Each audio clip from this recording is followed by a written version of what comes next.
کہ مومن ہوں گے اور شام ہوتے ہوتے وہ اسلام سے نکل جائیں گے. شام اس حال میں کریں گے کہ وہ مومن ہوں گے اور صبح ہوتے ہوتے وہ دین سے نکل جائیں گے. کتنے لوگ ہیں اس دنیا میں جو کلمہ بھی پڑھتے ہیں لیکن ان کا تعلق دین سے کتنا ہے, ان کا تعلق مذہب سے کتنا ہے, ان کا تعلق مسلک سے کتنا ہے. لوگ طرح طرح کی بولیاں بولتے ہیں, لوگ اپنی مرضی سے قرآن مقدس کی آیتوں کی تفسیر اور تشریح کرتے ہیں, لوگ اپنی روایت کے مطابق احادیث رسول کی تشریح کرتے ہیں. اللہ اکبر, خود بھی گمراہ ہوتے ہیں, اوروں کو بھی گمراہ کرتے ہیں. اسی طرح سے کئی ایک فکروں میں فتنہ یہ بھی ہے. آج پوری کوشش کی جا رہی ہے کہ ولیوں سے امت مسلمہ کو دور کیا جائے, اولیاء اللہ سے امت مسلمہ کو دور کیا جائے, اور ایک فکر دی جاتی ہے. یاد رکھنا, باطل جب بھی کوئی گفتگو کرتا ہے تو اس کا ظاہر بڑا خوبصورت ہوتا ہے لیکن اس کا باطن انتہائی گھنونا ہوتا ہے. اللہ اکبر, وقت کے خوارج نے جب قرون اولیٰ کے اندر کہا تھا ان الحکم الا للہ, کہ اللہ کے سوا کسی کا حکم نہیں ہے اور جو کسی کو حکم بنائے وہ کافر ہو جاتا ہے, ان کا جو ہے نعرہ تو ظاہر کے اعتبار سے بڑا خوبصورت تھا لیکن اس کے پس پردہ وہ مولا کائنات سید السادات سیدنا علی مرتضیٰ پر کفر کا فتویٰ دیتے تھے. اندازہ فرمائے نعرے کا ظاہر کتنا خوبصورت تھا اور اس کے پیچھے مقصد کتنا خطرناک تھا. اللہ اکبر, اس دور کے خوارج نے بھی نہیں کیا تھا اور عصر حاضر کے خوارج بھی انہی کے نقش قدم پر چلتے تھے. نعرہ تو خوبصورت ہے, پس پردہ پوری امت پر کفر کی مشین گن چلانے کی ناپاک سازش ہے. اور یہ کہا جاتا ہے اللہ کے ہوتے ہوئے اللہ کے ولی کے آستانے پر جانے کی ضرورت کیا ہے, ولیوں کے قریب جانے کی ضرورت کیا ہے, ان سے رشتہ جوڑنے کی ضرورت کیا ہے. نادان, اللہ اکبر, اللہ ہی کا تو حکم ہے کہ اس کے ولیوں سے رشتہ جوڑا جائے, اس کے ولیوں سے رشتہ قائم کیا جائے. لوگ کہتے ہیں ولی کیا کام آ سکتے ہیں. ایک بات پہلے میں آپ سے کہوں, بات یہ کہی جاتی ہے کہ جو اپنی نام پر سے مکھی نہ ہٹا سکے وہ تمہاری کیا مدد کر سکتے ہیں. اللہ اکبر, اور پھر قرآن کی آیتیں پڑھی جاتی ہے. ایک بات میں آپ سے پوچھنا چاہتا ہوں, جو انسان قبر میں چلا جائے اس کی ناک پر مکھی کیسے بیٹھ سکتی ہے. میرا سوال آپ سے یہ ہے, لوگ جب یہ کہتے ہیں کہ ولی اپنی ناک پر سے مکھی نہیں ہٹا سکتا تو وہ تمہاری کیا مدد کر سکتا ہے.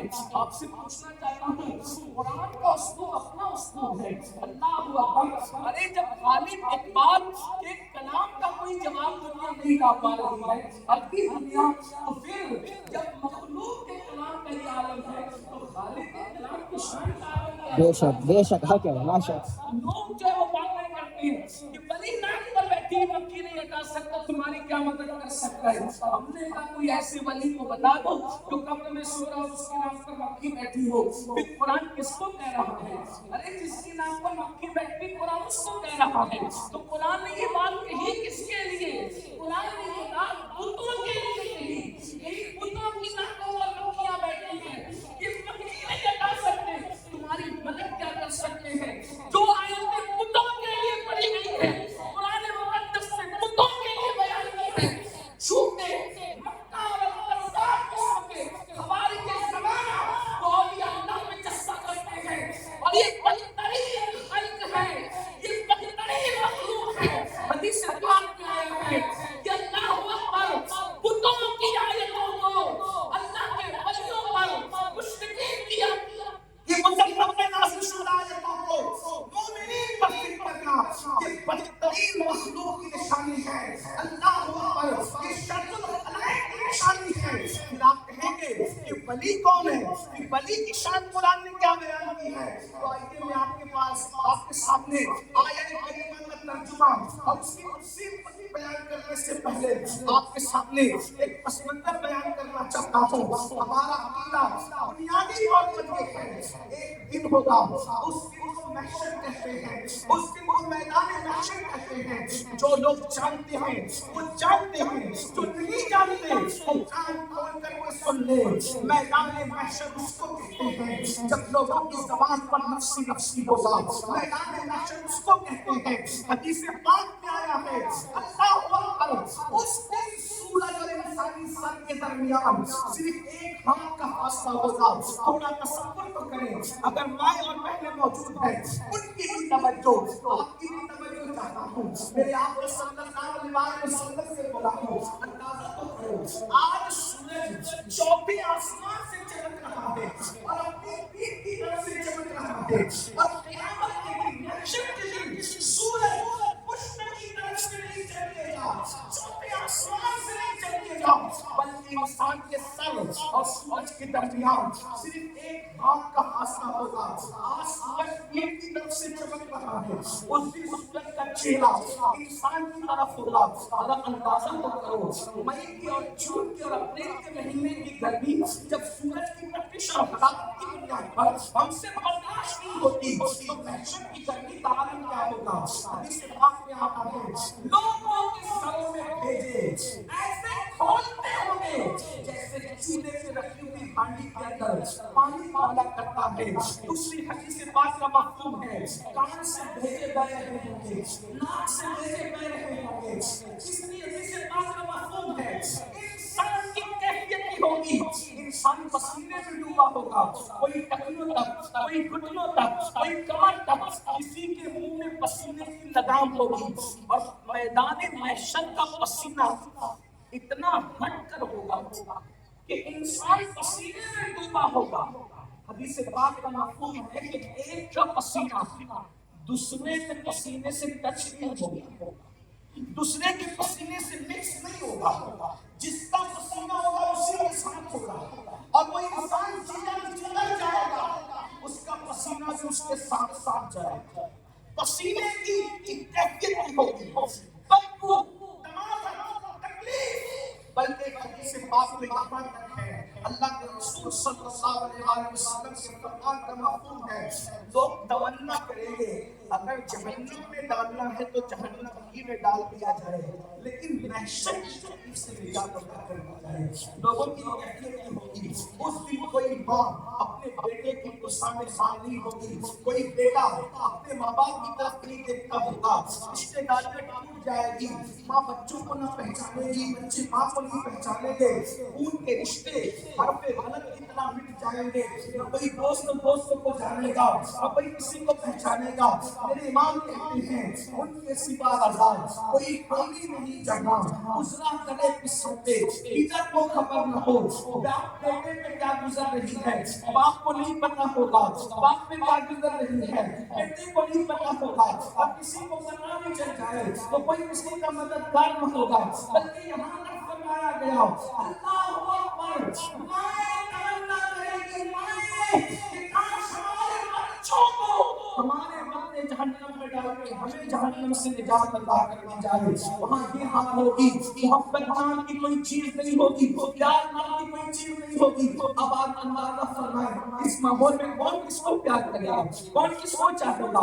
اب آئیے قرآن اس ماحول کی بات کرتا ہے اس ماحول میں قرآن کیا کہتا ہے ہوگا کیا قرآن کہتا ہے اس ماحول کا حال یہ ہے اللہ پاک اس دن اتنا غضب کا اظہار کرے گا نہ اس سے پہلے اتنا غضب کا اظہار اللہ نے کیا نہ اس کے بعد بھی اتنے غضب کا اظہار کیا جائے گا. اس دن جلال کی کیفیت قرآن بیان کرتا ہے یوم یقوم الروح والملائکہ صفا لا یتکلمون الا من علم. اس دن خدائے قہار و جبار کی شان یہ ہوگی کہ جبریل امین کے ساتھ سارے ملائکہ صف اللہ کی ہیبت سے کانپ رہے ہیں. اللہ اکبر اللہ. جبریل بھی کانپتے ہوں گے اور سارے ملائکہ کانپتے ہوں گے. کون ہے یہ جبریل اور ملائکہ جن کو معصوم یہ معصوم لوگ ہیں معصوم. اور جبریل تو فرشتوں میں وہ ہے جس نے ہر نبی کی بارگاہ میں حاضری جس کو یہ شرف ہے کہ انہوں نے ہر نبی کی زیارت حضرت آدم سے لے کر جان آدم انہوں نے سب کو دیکھا اور جان آدم مصطفیٰ جان رحمت کو تو بار بار ہر بار اللہ اکبر. سیدنا جبریل امین کے متعلق قرآن کہتا ہے سورۃ النبا آپ پڑھتے سنتے رہتے ہیں یوم یقوم الروح والملائکہ صفا لا یتکلمون الا من اذن. ان کو کلام کرنے کی بھی ہمت اور ہوگی الا من، لیکن یہ بھی قرآن کا اجازت ہے. قرآن کہتا ہے کوئی کلام نہیں کرے گا الا مگر. الا یہ الا بتا رہا ہے کہ کوئی تو کرے گا. حق ہے، بے شک. سبحان اللہ. کون کرے گا؟ وہ کرے گا اللہ جن کو اجازت ہے. سبحان اللہ، سبحان اللہ. جن کو اس طرح کرے. پتہ چلا جب سب تھک کانپتے ہوں گے تو اللہ کسی کو جو ہے وہ الگ صف میں کھڑا کر رہا ہے. سبحان اللہ. اللہ کسی کو نگاہ کر رہا ہے. اللہ کسی کی شان میں بیان کر رہا ہے. تو پتہ چلا جب اللہ بھی اللہ کہہ رہا ہے تو آپ کو ایک لکڑی سے سب کو ہانکنے کی ضرورت نہیں. اللہ تعالیٰ نے کسی کو تو کسی کی شان کی طرف اشارہ کیا نا. تو یہ کون لوگ ہیں جن کے لیے اللہ کہا گیا؟ یہ کون لوگ ہیں؟ تو قرآن دوسرے مقام پر کہتا ہے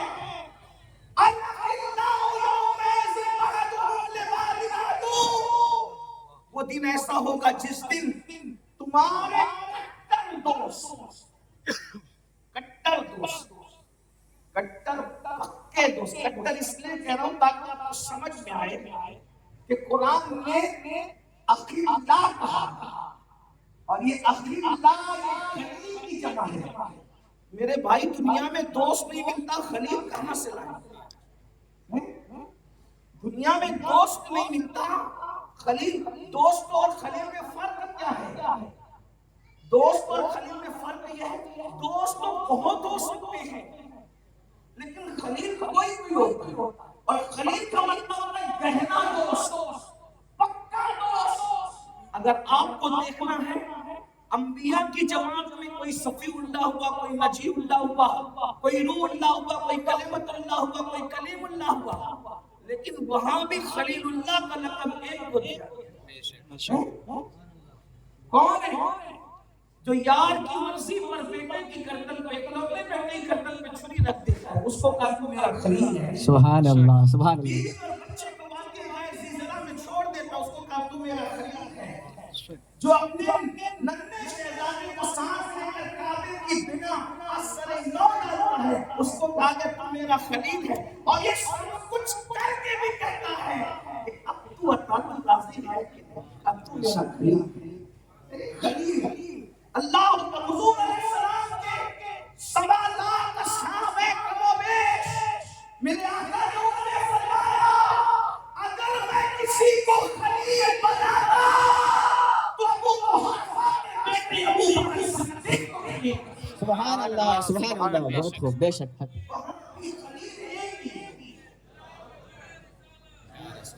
وہاں بھی خلیل کا تذکرہ ایک ہی حیثیت سے ہے. تو خلیل کہتے ہیں پکے دوست کو، پکا دوست. اور قرآن کیا کہہ رہا ہے؟ خطاب قیامت کے دن جو تمہارے پکے دوست ہیں. صرف دوست کسے کہتے ہیں؟ حضرت انس بن مالک کہتے ہیں دوست تو اسلام میں اس کو کہتے ہیں کہ کسی کے کندھے پہ ہاتھ رکھے گا چل، کندھے پہ ہاتھ رکھے گا چل اور مجھے ادھر. حضرت انس بن مالک کہتے ہیں وہ دوست نہیں ہو سکتا. اس نے یہ کدھر کیوں پوچھا تو کہا دوست کی پہچان کر آپ کے چل وہ چل پڑے. ہے ابھی کوئی ایسا دوست؟ اب تو چائے پانی والے لوگ ہیں، اب تو خود غرضی ہے، اب تو مال دیکھ کر دوستی ہوتی ہے. گویا کہ دوستی تم سے نہیں تمہارے مال سے ہے. اب تو خوبصورتیاں دیکھ کے دوستی ہوتی ہے، اب تو منصب اور مقام دیکھ کے دوستی ہوتی ہے. ارے وہ دن گئے جب دوستی خدا کے لیے ہوا کرتا.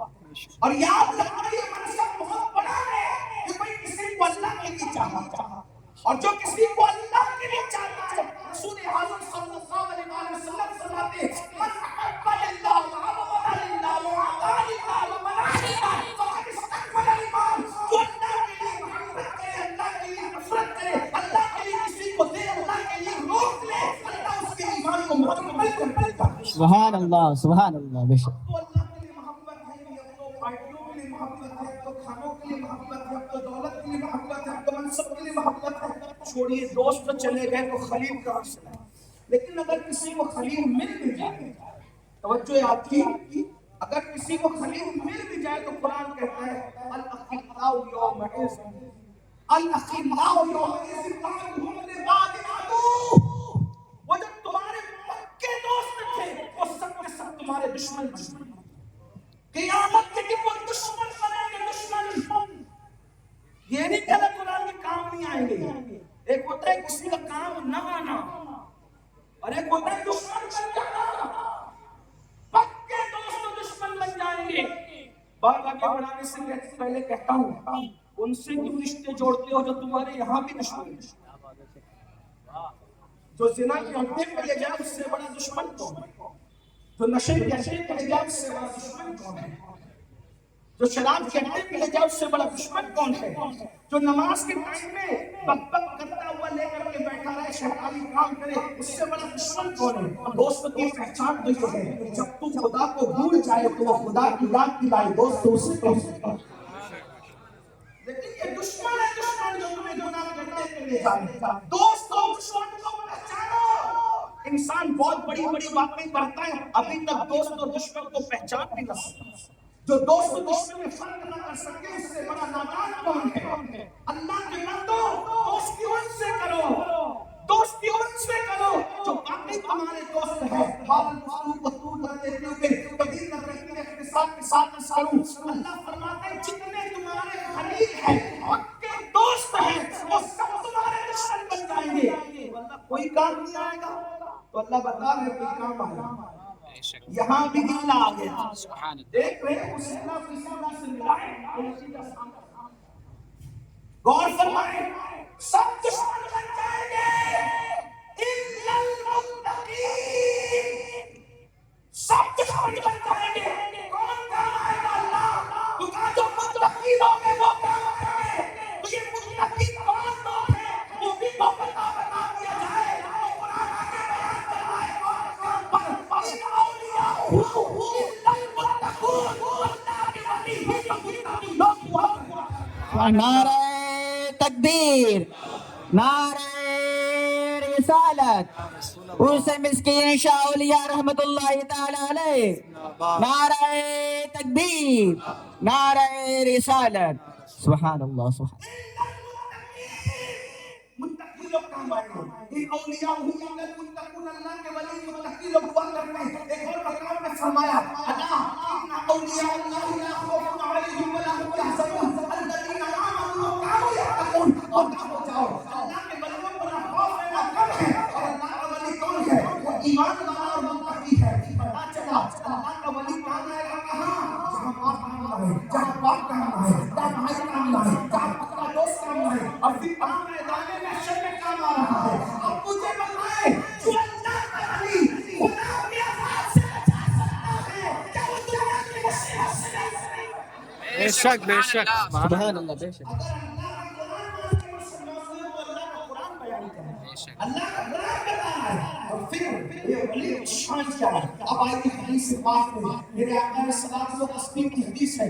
آقا ارشاد فرماتے ہیں جب یہ ولی لوگ اللہ کے ولی لوگ اللہ ان کو کہے گا جاؤ جنت میں داخل ہو. اللہ اس جن کو فرمائے گا وہ سب جنت پہ جائیں گے. ولی لوگ نہیں جائیں گے. بس کریں کہ مولا ہم تو جنت میں جاتے ہیں، ہمارے ماننے والوں کو، ہم سے محبت کرنے والوں کو یوں ہی یاد وصلی کہتے ہیں. لوگوں کو بڑی ہے یاد وصلی کہتے ہیں. یاد نماز کیوں کہتے ہیں؟ ارے گوشت تو صرف بنتا ہی ہے. ایک تم نے کہا شرک شامل. میں نے کہا پھر اپنے مولوی کو مولانا کیوں کہتے ہو؟ اس لیے کہ قرآن کیا کہتا ہے انت مولانا فانصرنا علی القوم الکافرین. اللہ تو مولانا ہے. جب اللہ مولانا ہوا تو یہ اللہ کیسے مولانا ہوا؟ آپ مجھے بتائیں اللہ بھی مولانا ہے، مولوی بھی مولانا. اور کسی نے کہا کہ اس نے مولانا کیا شرک ہے؟ یہاں شرک نہیں ہے. اللہ باعث ہے. شیخ عبد القادر صاحب نے اس سے بہت سے ہوئے. اس نے کہا جیسے تو مولانا ہو، مولانا تو اللہ بھی ہے، لیکن فرق کیا ہے؟ تو مولانا کہلایا. اچھا یہ تو کہلانے کی بات ہے, مولانا بن جانا الگ ہے. ویسے جو مولانا بن جائے گا وہ آپ اس طرح کی بات نہیں کرے گا. پھر وہ تو یوں بات کرتا ہے جو واقعی مولانا بن جاتا ہے, پھر وہ یوں بات کرتا ہے اور بڑے مزے میں کرتا ہے, کسی کی پرواہ نہیں کرتا. اور وہ شیخ والی چیز آگے ہوئی احساس نہیں کرتا جو مولانا بن جاتا ہے, جو واقعی موسی بن کے آگے میرا پانی بن جاتا ہے. پھر وہ تو کہتا ہے وہ سچا مولانا کیوں کہتا ہے, وہ کیا مرتبہ ہے کون سے بالا تیرا, اونچے اونچے اونچانا سے مولانا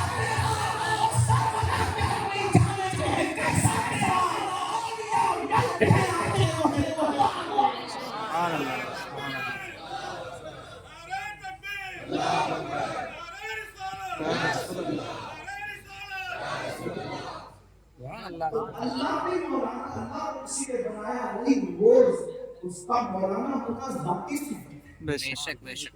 اور آپ کا مولانا ہونا یہ عطا سے. تو جب آپ عطا سے مولانا ہو سکتے ہیں تو میرا بقا کشمیر شاہ بھی اللہ کی عطا سے ہو سکتے ہیں. بے شک بے شک. ذاتی عطائی کا فرق اتنا بڑا ہے, میں اس کی یہاں پر وضاحت نہیں کرتا ورنہ میں اپنے مان سے مانتا, مگر یہ بات ضرور کہنا چاہتا ہوں.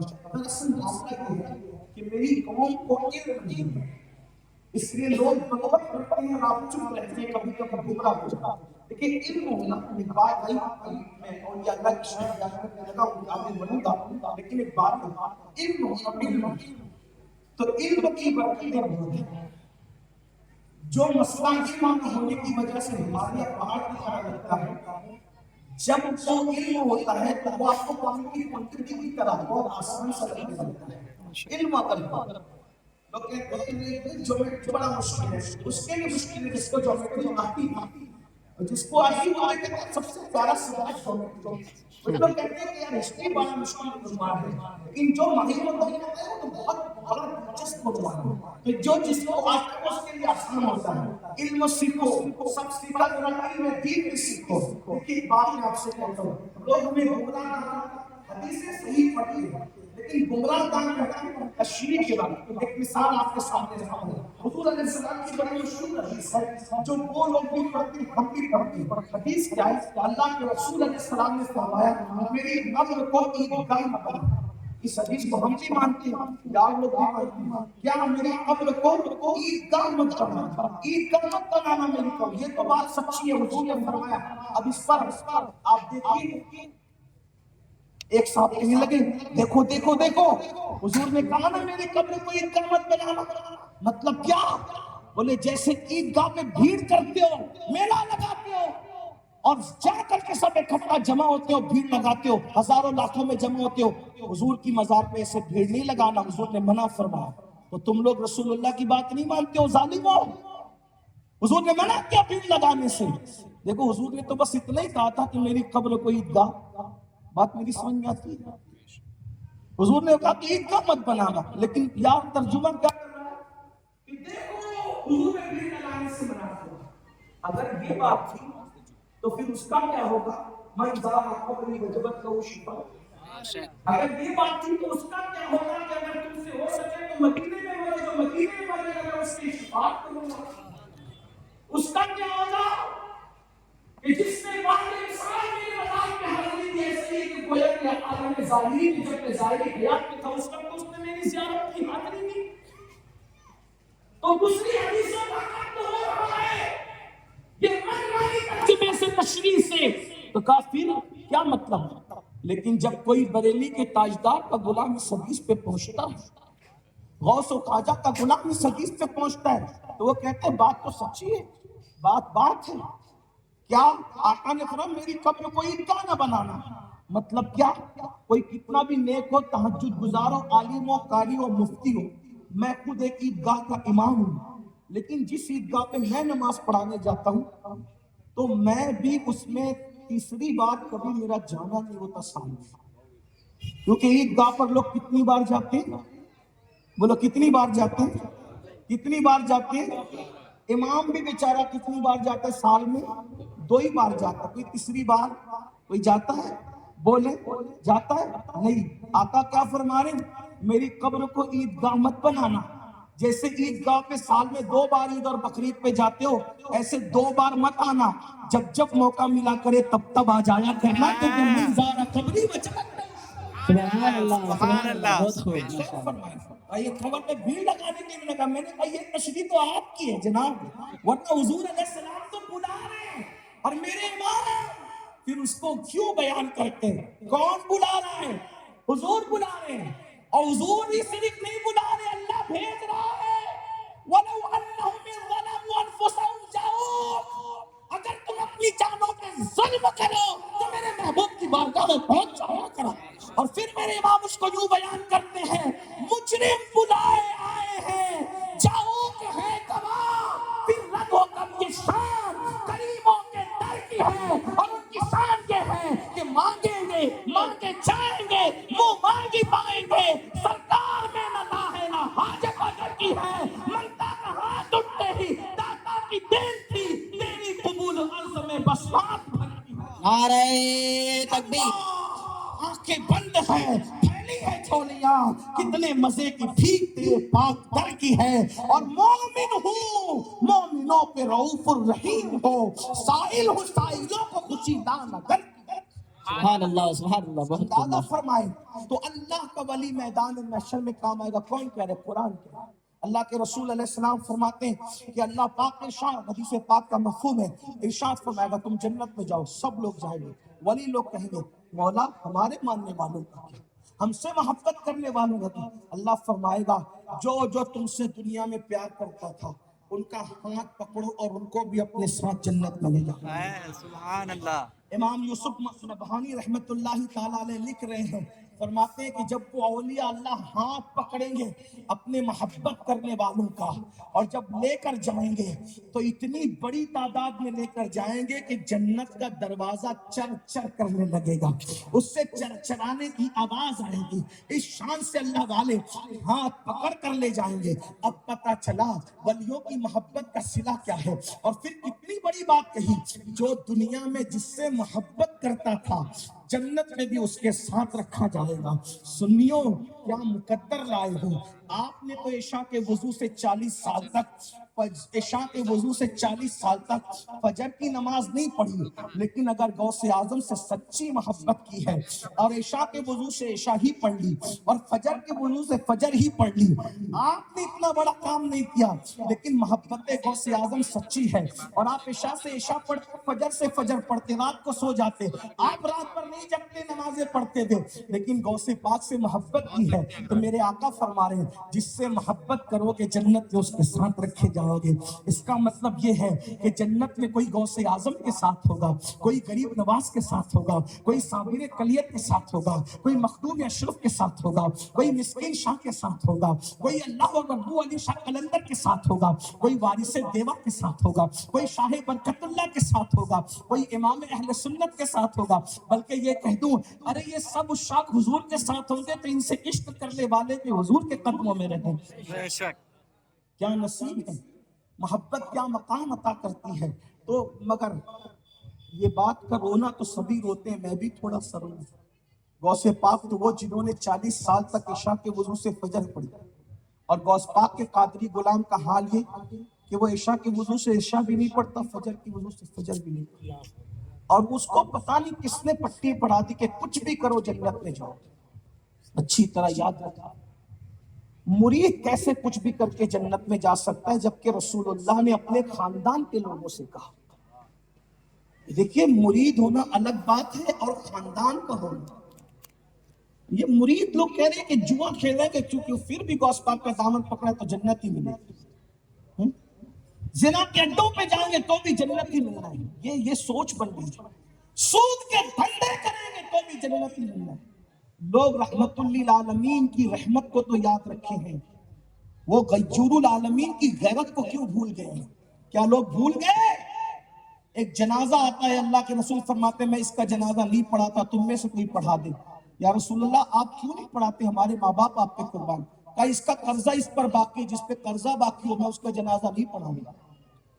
آپ سے پوچھنا چاہتا ہوں، آپ مجھے بتائیں سب کا لے کر ہڑپ کرنے والوں اور ڈکار بھی نہ لینے والوں سوچتے ہو کہ ہاتھ پکڑ کے جنت میں لے جایا جائے؟ سود کے دھندوں کے باوجود بھی جنت میں لے جایا جائے؟ ہاں اگر وہ چاہے میرا رب تو میں کوئی بات اپنی مرضی کی نہیں کر رہا ہوں. ہمارا عقیدہ تو یہ بھی ہے کہ ایک میں کیا میرے عصیہ کی حقیقت کتنی مجھ سے سولاد تو کافی ہے اشارہ تیرا، لیکن یہ بھی عقیدہ ہے کہ کریم اپنے کرم کا صدقہ لئیم بے قدروں کو نہ شرما، تو اور رضا سے حساب لینا، رضا بھی کوئی حساب. صدقہ پیارے کی حیا کا نہ لے مجھ سے حساب، بخش بے پوچھے نہ جائے کو لجانا چاہیے. جرائم کر کے گناہ کر کے جنت کا خواب دیکھنے والوں کیا بھول گئے اس کو؟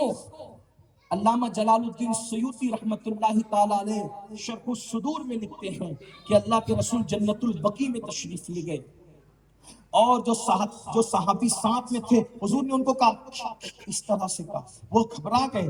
مجھے کہہ رہے، کہا تجھے نہیں کہہ رہا ہوں، یہ جو قبر میں سو رہا ہے اس کو کہہ رہا ہوں. کہا حضور اس کو کیا ہو گیا؟ فرمایا کہ میں نے اس کو زکوٰۃ وصول کرنے کے لیے بھیجا تھا اور اس نے ایک زرہ میری اجازت کے بغیر اس میں سے لے لی تھی. اب میں دیکھ رہا ہوں کہ جو میری اجازت کے بغیر اس نے مسلمانوں کے مال سے زرہ لی تھی اسی زرہ کو آگ بنا کر کے اس کو پہنا دیا گیا. آپ مجھے بتائیں، آپ غور فرمائیں، امام سیوطی کی یہ کتاب تو اردو زبان میں موجود ہے، آپ اٹھا کر کے پڑھیں. کیا سمجھتے ہو؟ کیا سمجھتے ہو؟ جنت اتنی آسان نہیں ہے جتنی ہم نے سمجھ رکھا ہے، اور جنت اتنی مشکل بھی نہیں ہے جتنا بدعتیوں نے مشکل کر کے بیان کر دیا. نہ اتنی مشکل ہے نہ اتنی آسان ہے، بلکہ اعتدال کی راہ یہ ہے کہ وہ تو نہایت سستا سودا بیچ رہے ہیں جنت کا، ہم مفلس کیا مول چکائے اپنا ہاتھ دکھائیں. اعتدال کی راہ یہی ہے، نہ اتنی مشکل کہ انہوں نے بیان کیا نہ اتنی آسان کہ ہم جو بیان کر رہے ہیں، نہیں اتنی آسان نہیں. مگر یاد رکھو اور اچھی طرح یاد رکھو، ہم مرید ہو کر کے کہتے ہیں کچھ بھی کرو جنت میں جائیں گے. اللہ کے رسول نے اپنے خاندان کے لوگوں سے فرمایا اور خاندان میں بھی ان سے فرمایا جو حضور علیہ السلام کے ظاہری زمانے میں حضور کا روح انور دیکھتے تھے، حضور کے پیچھے نمازیں پڑھتے تھے، اللہ اکبر، اللہ کے رسول علیہ السلام کے ساتھ اٹھتے بیٹھتے تھے. فرمایا اے بنو ہاشم عمل کرنا، عمل. ارشاد فرمایا میرے آقا علیہ السلام نے اپنے خاندان کے لوگوں سے عمل کرنا، عمل. فرمایا ایسا نہ ہو کہ لوگ عمل لے کر آئیں اور تم صرف نسب لے کر آؤ. پھر فرمایا جس کو عمل پیچھے کرے گا اس کو نسب آگے نہیں کر سکتا. اللہ اکبر. یہ میرے آقا علیہ السلام نے فرمایا ایسا نہ ہو کہ لوگ عمل لائے اور تم صرف نسب لاؤ. یہ فرمایا اپنے خاندان کے لوگوں سے، اور خاندان کے لوگوں نے پھر اس پر عمل اتنا کیا کہ ہر زمانے میں سب سے زیادہ بعمل اگر کسی کا خاندان نظر آیا ہے تو رسول اللہ کا خاندان نظر آیا. آپ دیکھ لو. پھر اس کے بعد آپ دیکھ سکتے ہیں پوری رات تک اگر ایک سجدے میں پوری رات گزارنے والی کوئی خاتون کسی کے گھر میں نظر آتی ہے تو وہ کسی اور کے گھر میں نہیں، پھر وہ رسول اللہ کے گھر میں سیدہ فاطمہ الزہرا کی شکل میں نظر آتی ہے کہ ایک ایک سجدے میں پوری رات گزار دیتی تھی. اور پھر فجر سے لے کر ظہر تک مصلی پر کھڑے ہو کر کے رونے والی کوئی خاتون اگر کہیں نظر آتی تھی تو وہ حضور کے گھر میں اما عائشہ صدیقہ کی شکل میں نظر آتی تھی کہ جب وہ اتنا روتی تھی فجر سے ظہر تک مصلی پر اللہ کی خشیت میں کہ اللہ اکبر، جب ان کے دوپٹے کو نچوڑا جاتا تھا تو ایسا لگتا تھا جیسے دوپٹہ دھو کر کے نچوڑا جا رہا ہے، حالانکہ وہ پانی نہیں، سیدہ عائشہ پاک کے آنسو ہوا کرتے تھے. کون؟ سیدہ عائشہ صدیقہ جس کے بستر پہ قرآن آتا ہے. کائنات میں کسی عورت کو یہ شرف حاصل نہیں کہ جس کے بستر پہ قرآن آئے. وہ کائنات میں تنہا سیدہ طیبہ طاہرہ مفتی چار ملت سیدہ عائشہ صدیقہ ہے. بلکہ ہم تو اس کو محبت میں یوں کہتے ہیں کہ بستر عائشہ رشک طور ہے، رشک طور، اس لیے کہ طور پر موسیٰ جاتے ہیں اور بستر عائشہ پر جان موسیٰ تشریف لاتے ہیں. طور پر تورات آتی ہے، بستر عائشہ پر اللہ کا قرآن آتا ہے. سبحان اللہ، نعرہ تکبیر۔ اس کے باوجود بھی اس مقدس خاتون کا حال یہ ہے کہ خدا کی خشیت میں رونے کا یہ عالم ہے۔ سیدہ فاطمہ الزہرا کی کیفیت یہ ہے، مولا کائنات کا حال آپ سنتے ہیں کہ رات کے آخری حصے میں حضرت سعید ابن مسیب کہتے ہیں ایسے تڑپتے تھے اللہ کی خشیت میں جیسے کسی کو سانپ ڈس لیتا ہے تو وہ کیسے تڑپ کے روتا ہے، ویسے میں مولا کائنات کو روتے ہوئے دیکھتا تھا۔ اندازہ فرمائیں، اور پھر حسنین کریمین جنتی جوانوں کے سردار، ان کی کیفیت کیا؟ عرض یہ کرنا چاہتا ہوں، ہم سوچتے ہم تو مرید ہو گئے نا حضرت، پھر ہم تو بے فکر ہو گئے۔ پہلی بات یاد رکھنا، مرید کہتے اس کو ہے جو ارادہ کرے کسی کی طرف، ہمارا تو کوئی ارادہ نہیں۔ مرید کہتے ہیں ارادہ کرنے والے کو، ارادت کرنے والے کو، نہ یہاں ارادہ ہے نہ ارادت ہے۔ آپ مجھے بتائیں جس کے ہاتھ میں نماز کا دامن نہیں اس کے ہاتھ میں غوث پاک کا دامن کیسے ہو سکتا ہے؟ اللہ کے رسول صلی اللہ علیہ وسلم فرماتے ہیں جو جان بوجھ کے نماز چھوڑ دے میں محمد اس سے بیزار ہوں۔ جس سے رسول اعظم بیزار ہے غوث اعظم نے اس کو اپنے دامن میں کیسے پناہ دیں گے؟ اگر برا لگے تو معاف کرنا، سرکار غوث پاک تو حنبلی المسلک ہے، چاروں مسلک کے چاروں فقہ میں فتویٰ دیتے تھے لیکن خود حنبلی مسلک تھے، اور فرمایا کرتے تھے جو جان بوجھ کر نماز چھوڑے یہ کفر ہے۔ سرکار غوث پاک کا فتویٰ یہ تھا جان بوجھ کے نماز چھوڑنا کفر ہے۔ یہی فتویٰ مولا کائنات بھی دیتے، فتاوی رضویہ اٹھا کے پڑھو، مسلک اعلیٰ حضرت کا نعرہ لگاتے ہیں۔ امام اہل سنت نے مسلک نقل کرتے ہوئے سیدنا فاروق اعظم، سیدنا مولا علی، عبداللہ ابن عباس، ان بزرگوں کے اقوال نقل کیے کہ یہ نماز چھوڑنے کو کفر جانتے ہیں۔ اللہ کے رسول علیہ السلام کی حدیث ہے من ترک الصلاۃ متعمدا فقد کفر، جس نے جان بوجھ کے نماز چھوڑی وہ کفر کی حد کو پہنچ گیا۔